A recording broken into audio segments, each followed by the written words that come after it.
Hi everyone. I wanted to do a quick video today about how to use the REO tracker for looking at properties that you have an interest in. Over time, I kept adding more columns to this, and it's quite important and tells me a lot of things. So I just wanted to go over this quickly because there's no way to remember, all the properties that you have looked at. And so I came up with this. The one on the screen right now is one that I just went ahead and asked the AI to create for me, but it's literally my spreadsheet that I uploaded and removed all of the properties that I'm looking at. So this one I do have for everyone to use, to download and use. And I keep this on Google Docs just so that it's easy to share and it's always updated when I enter my information on it. But I'm going to go ahead and go over each column and to make it a little bit easier for you to understand. Let me go pull up the one that I currently am using. Uh, actually, where is my folder?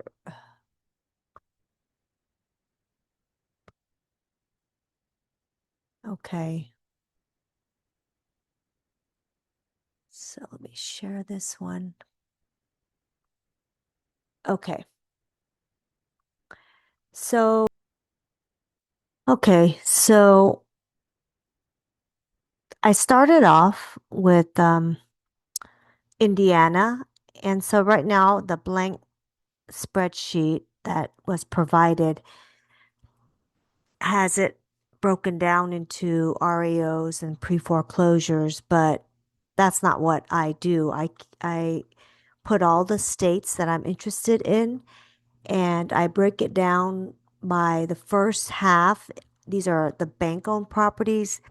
And then if you just scroll, I put pre-foreclosures down here because if you don't have too many bank-owned properties, then you want to keep an eye out on the properties that are going up for sale at the courthouse. Okay, so that's the differentiation is bank-owned properties and then pre-foreclosure. So I still keep an eye out on it. So what I do is obviously the first one is you put the address, city, state, the zip code, what county you're in. You can also search on these auction websites by county only, and it saves you some time from trying to figure out the city. I have a column because I said who added the property onto this spreadsheet. So if you're working with a team or something, you can put their names on it. I did originally start to share this, but now I don't share it with anyone anymore unless I have a team. What platform it's on. This is very important because you won't remember where you saw it and the date you first saw this property. And I said, this is important because you want to know how long it's been sitting on their website and not sold yet. Okay. Because this will determine, uh, the longer it's just like on the MLS, the longer it sits on the market, in this case, the longer it sits on their auction, it's likely that the seller will tell the auctioneer to drop the price or reduce the reserve price. Okay, and this part here is I put courthouse sale date. That just means the date that it is going up for sale. Okay, and this can change because it could get canceled.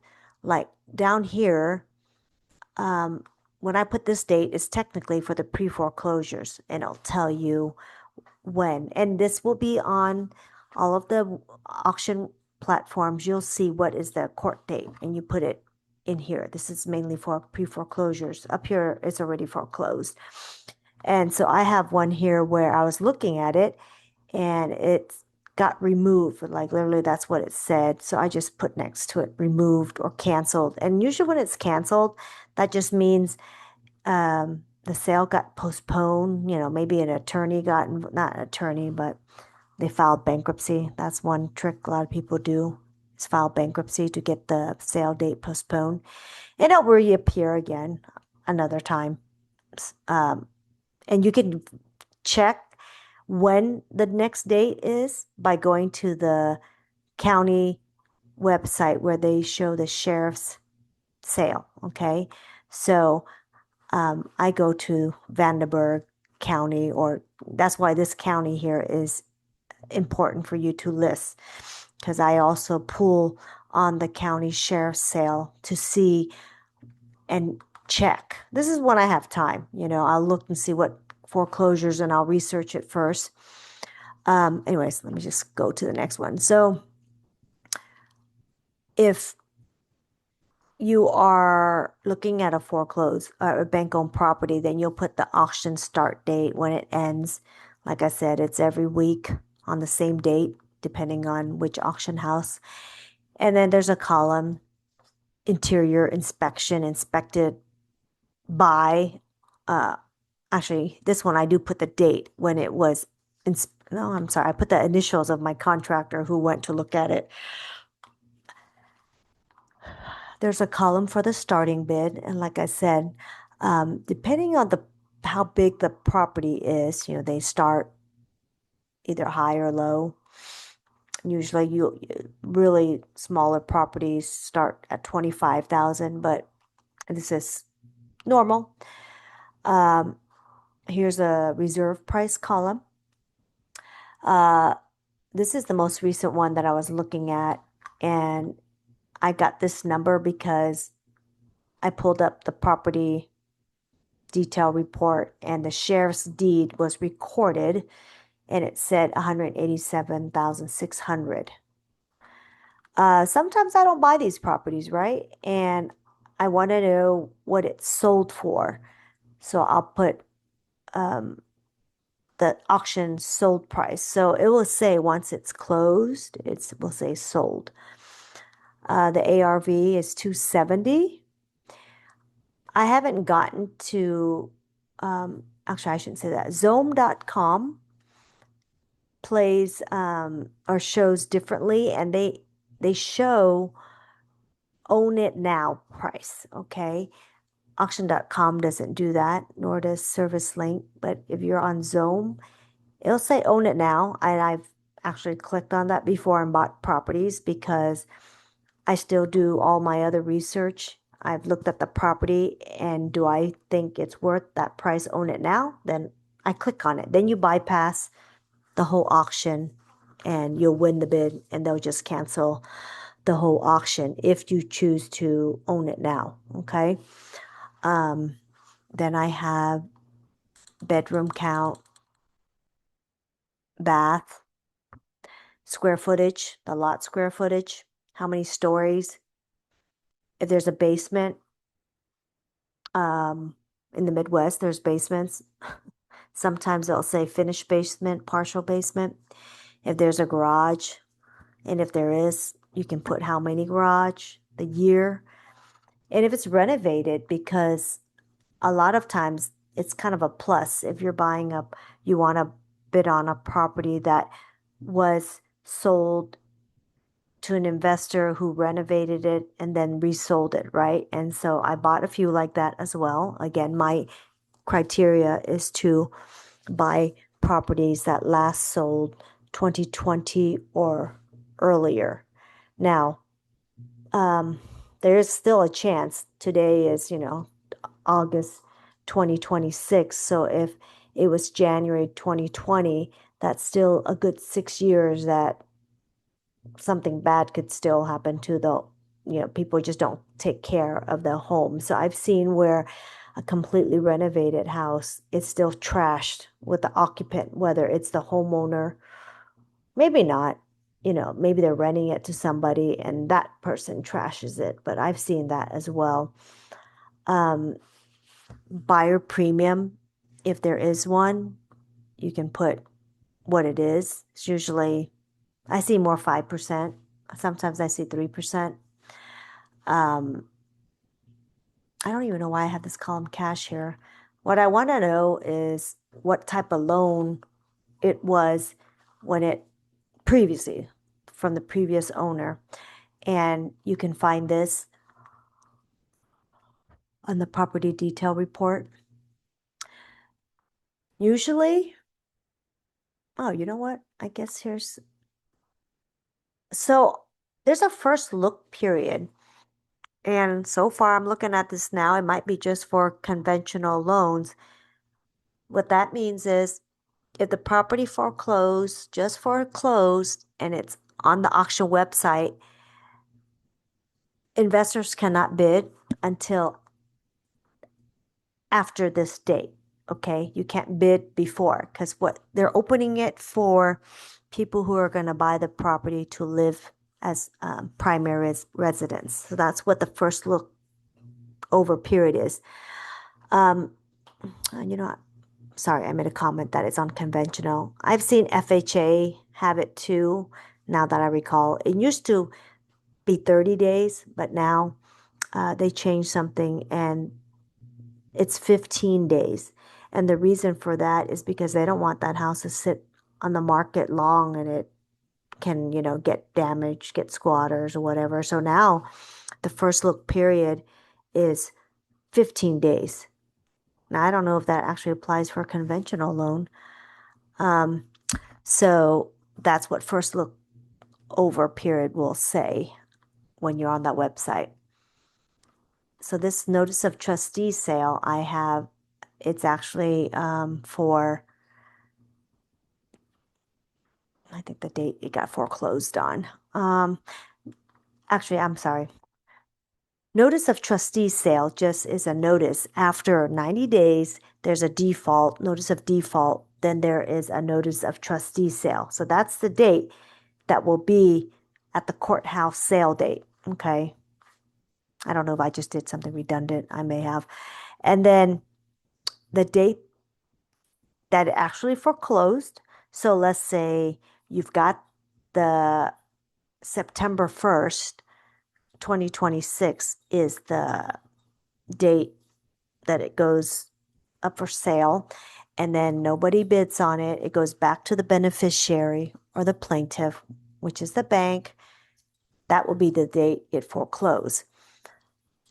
But what happened is some of these counties take a while to record the foreclosure. It's called a foreclosure transfer date, foreclosure transfer. I forgot what the other word was. They get that. It's a deed too. Okay. So that gets recorded. And sometimes you can't see it until 2, 3 weeks later. It all depends on when you're pulling this property detail report. Okay. And then I have notes. Sometimes I want to know after I've researched, and I like Redfin. All right. They have usually like pictures and stuff. And I always try to look to see if the property has the previous listings photos. And then I comment. This is where I'm looking to see what has been done to that property. And I'll put in some information like, did they change the roof? Did they change new HVAC? Those are really important. Siding, windows, that's when you read the description. And then the servicer. The servicer doesn't always mean that it's the owner, that, the lender that holds the note. Oh, why can I just researched that today too. I wanted to see the chain of title. And it was just more for my information, but I don't know if that would help me in this or not. So I do put in when it last sold, what was the date? And you can find this on your property detail report. You can find it on Zillow. You can find it on Redfin. It'll tell you. So this property last sold February 1st of 2018. So that's good. I can buy. It last sold for 160,000. And I found photos of the interior on Redfin. So I put this in here because later I want to come back to see what it looks like. So I see that I saved this on here, and this property I went to, or I had my contractor go look at it in July, and we had an issue. He couldn't find the property, and he was able to go to it 2 days ago, and it was just amazing. I don't know, the people that was living there, it looks terrible right now, but it's a big, big house. And so I have already made a bid, but it's a great area. Okay, Newburgh is a great area. Everybody wants to live over there. I think it can be worth 300,000, but it needs like $150,000 worth of work. It's just a huge place, about 2,500 square feet. There's a basement and it smells like mold because there's some water. So I don't know. The starting bid is 75,000. I really wouldn't want to buy it for no more than 100,000, because if it needs 150,000 worth of work, that's 250 already. Uh, I plan to turn this into a sober living. So, it's only 3 bedroom, 1.5 bath, but there's this huge add-on room that you can add probably three more bedrooms or something, 4 bedrooms, and then I need to add more bathrooms. And the exit strategy will give me a lot of money, so I'm not worried. Well, I shouldn't say that. I guess I can force appreciation on this. The only problem would be is that I'm gonna have to get a private money lender, because if let's say I only buy it for 100,000, but I need 150,000, well, my money or the bridge loan, they usually don't. I have a new lender that I can go to, but the one I have used in the past, they don't give you more money on the renovations more than what you purchased it for. So if it needs 150,000 and you bought it for only 100,000, you're going to have to cover the difference of whatever else renovation money you need. So this is where probably a private money lender can come in, just give you the purchase money, give you the renovations money, and all that. Okay. But I think if I put in all that, I think I can force appreciation and maybe get to 350, something like that. So anyways, there's many ways to do it, but I already know what my exit strategy would be.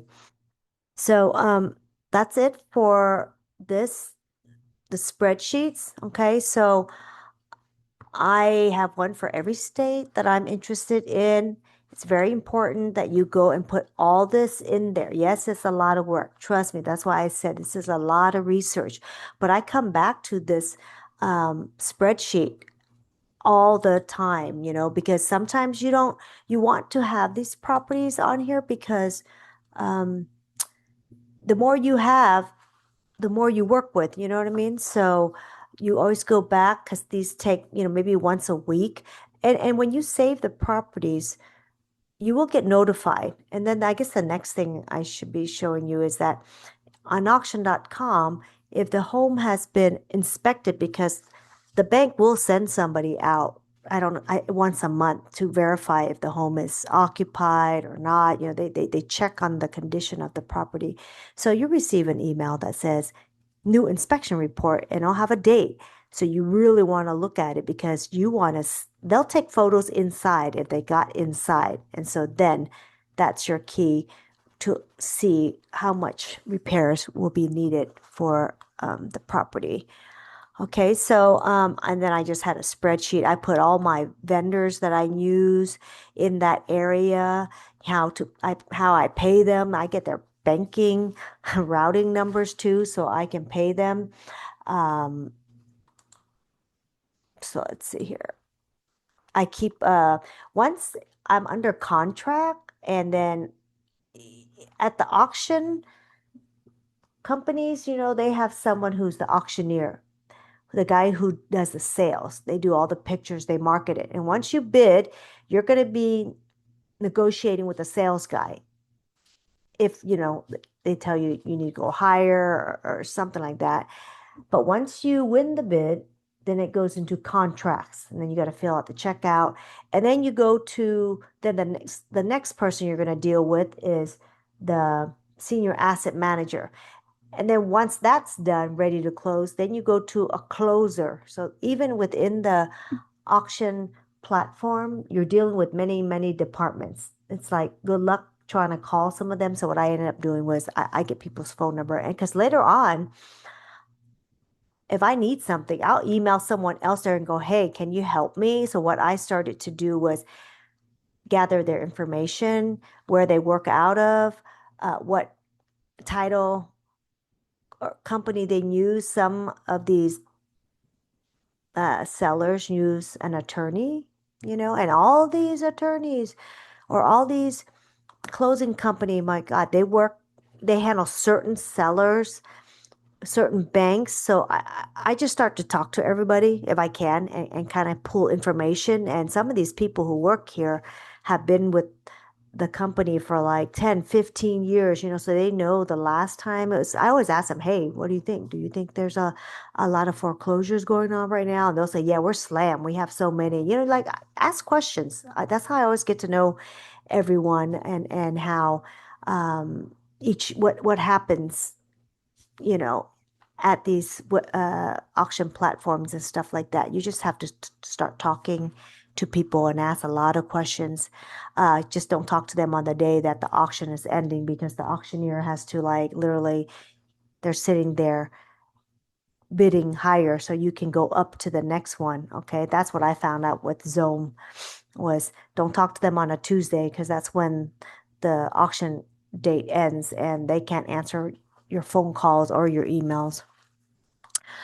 Um, that was it. I used to do Section 8. I have it on here. And then I went and looked up manufactured homes to buy to rent to Section 8. So I've gone on a journey to change different, I pivoted after I did something I don't like it. But there's so many ways to make money. You can also bid on manufactured homes on REOs. They have that category as well. Okay, so I've saved this spreadsheet and you have access to it. Join my Facebook group, because I am putting all this information in there, including all the documents. Look in the description below, subscribe, and I will be putting out more videos for you to help you. Okay, till the next video, which is probably coming soon.